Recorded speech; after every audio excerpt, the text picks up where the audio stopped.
Rico, we heard from Coach Fickle, like your kind of challenge from the coaches and from yourself to add more weight and get a little bit bigger. How have you seen that kind of affect how you can play on the field? In a huge way. I think I'm a lot more confident in my body. I knew coming back, that was a huge emphasis. And I wanted to add more weight, get a lot stronger in my game, just because I think it would translate to just not more than strength, just explosiveness and just kind of my durability. I just think that stuff is super important, especially at my position. So that was a huge emphasis going into the off season, and I've seen it translate in so many ways. I feel a lot stronger on the field, a lot more explosive, as I said, and just able to set edges, help more in the run game. I know it was a big part of my game. That was a question as well too. Coach kind of talked about, you had a chance to chat with Jamar Fletcher, and I don't know if you guys over the years if you've done that before, but what was his advice to you? What you get from that conversation? Oh yeah, I had the opportunity to talk to Jamar Fletcher. I think it was a year and maybe some change ago, and that was an awesome conversation. My first time meeting him, he's Badger legend, so that was really really cool. And but he just kind of told me what he thought of me and thought I was a good player.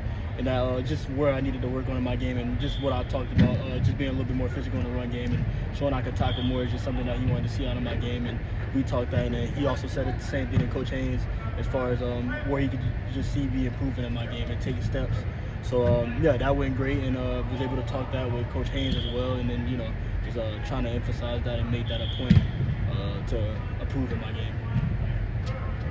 There's a pretty big disparity in the room between the oldest guys and the youngest guys. With all the young guys, and you've been a leader for a few years now, but this season, is your voice kind of even louder because of all the young guys? Yeah, it has to be. I remember Coach, even talking to Coach Fickle before I decided to come back, and just having those conversations with him.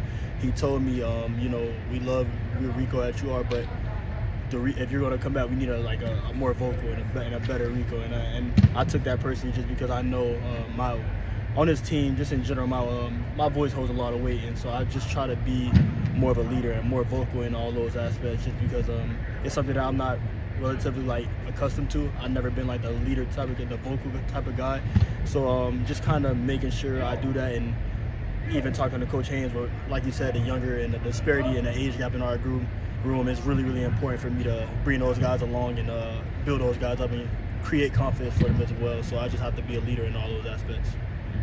Last year you had to sit all of spring practice.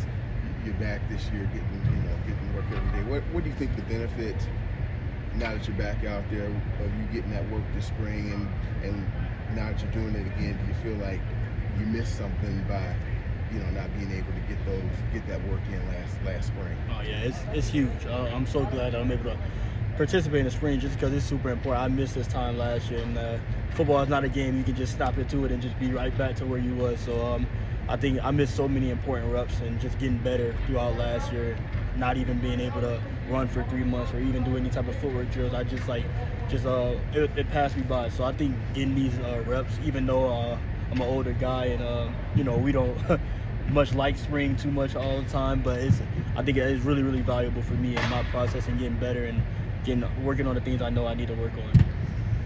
What's to you about the way that Nazir's handled this offseason with some of the challenges that have been thrown his way? It's been awesome just to see it, just attack that, just the mindset that he has, even with stuff still up in the air. I don't know the specifics of the details of the court case, but I know we were really excited to get him back, but just seeing how he upped our room, and that's something that we needed. He brought that veteran maturity back, that swagger, that confidence, the player that he is, and I just seen him handle it so well, even getting thrown back into the middle of our workouts and everything, just coming back and attacking and getting back in shape and getting himself ready to go. It's been awesome to see. Amelia Agard's taking a step forward with the offseason. What kind of growth have you seen about him? Huge growth. Just like I say about all the freshmen most of the time, I seen Emilio come in as a freshman who wasn't ready, who was way over his head, but now I just see him really, really grow and take those steps.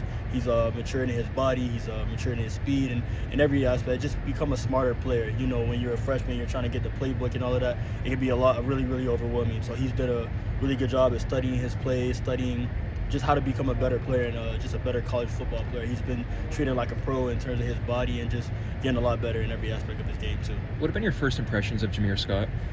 Jameer, he's good. I think he's going to be really, really good.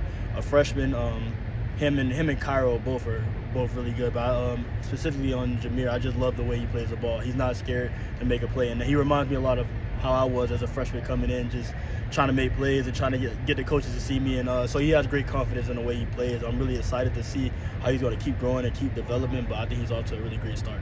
Similar question with Cairo. What's kind of, if you had to focus on him, what's jumping out about him? Same thing. Just both of them have that not afraid to make a play mentality, and just Cairo being a bigger corner, probably about 6 foot, 6'1", maybe. He's really good, really physical, really long, and able to really be aggressive. And he's not scared to stick his nose in there and make plays in the run game, and also help on a block destruction and stuff like that. But I've seen both of those guys just not afraid to make a play, and they've grown super confident in their game so far here. You didn't have to come back here. You could have won. You probably had options if you wanted to. Why was it important for you to, come back and finish, your eligibility here? This is where I started at. I'm a huge believer in finishing where you started at. And Wisconsin, I love this place. And whether that's culture of return or I committed to University of Wisconsin-Madison, and this is the place I came to, and this is the place I always dreamed of going. So it was really I entertained it maybe a little bit, just kind of trying to weigh my options out. But I knew all in all, in my heart, this is the place I wanted to be, and it's super important to start where I finished at. To finish where I started at, and so I'm really excited to finish my last year eligibility here, and I just think it was really important for me to come back here and finish it with the guys I started with as well. Coach Fickell mentioned you as a guy he's going to put in the nickel spot at certain times throughout the year. Do you like that challenge? Like, you haven't played a ton since you came to college, but what do you see in that nickel spot? I love it. It's fun. It's a great challenge for me. Just like you said, I've played field corner since my freshman year here, so it's really, really cool learning a new position. And if I'm blessed to make it to the next level, that's probably the spot I'll be in for the most part. And so getting the reps at it now and getting some type of level of comfortability at it is really, really important. So I think it's been fun. It's been a new challenge. It challenged me a lot. We're going against different alignments and having to do different things and communicate to different people. But it's been really fun. I love it. Didn't even stop your answer. That was impressive. I guess you saw where the ball wasn't even close to us. So. I have one about Dylan Jones on the other side of the ball. Just we played quite a bit against him because he's getting so many first-team reps. But just what stood out to you about how he's running the ball? The way he's competed, he's running mad, and I love the way Dylan runs. I tell him all the time, man, you keep running the ball how you running, because he challenges us on defense, and even tackling Dylan, he's going to bring it. So I love the confidence that Dylan's running with and that he's playing with. As you grow and you make that leap into your second year, and he's going to play a huge role for us this year, so he knows the type of steps he has to take. So I think he's been awesome. It has been great going against him and seeing him grow and improve. But I just love the way Dylan plays ball. What's tough? What makes Jaden Ballard tough to cover? Speed.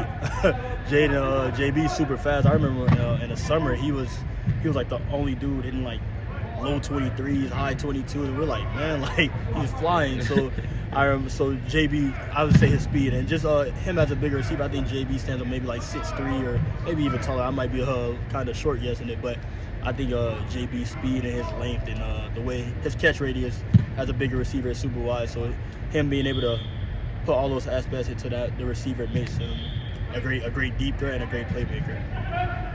I know you've been through quite a bit in the last few years, seeing friends move on, but when you were personally with Quincy, just what was that like maybe in the conversations with him leading up to that and seeing him decide to move on? Yeah, it was definitely hard seeing him have to go, but hearing what he thought in his conversations, I'm all for it. I feel where he was coming from, and if he feel like it's best for his career, and he made a decision for himself, and I can't do nothing but support him because he's my brother with or without football. So just saying that, I pray it works out well for him. I really think Quincy is really, really talented, and I think he's going to show a lot of people that he is. So I can't wait to see how this plays out for him. But that's always a tough conversation because when that's your best friend, even with him and Will, those are two of my best friends. So seeing those guys leave, I'm always trying to convince them to stay, but I also know where they're coming from.